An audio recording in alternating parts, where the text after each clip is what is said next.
Ang pagsunod kay Jesus ay isang panawagan na nangangailangan ng buong puso at walang alinlangan na commitment. Sa kwento mula sa Luke chapter 9, 57-62, ipinakita na hindi sapat ang basta pagnanais.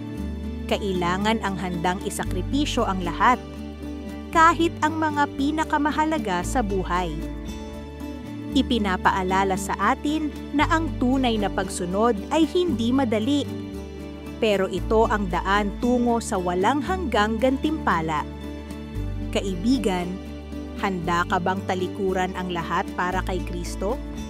Naway magdesisyon tayong sumunod, buo at tapat. Kung nagustuhan ninyo ang aking video, huwag kalimutang mag-like, mag-share, at mag-follow. Magkita-kita tayo sa aking next video.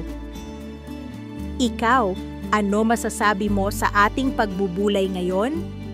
Tara na, at pag-usapan natin yan sa comment section. God bless. Bye!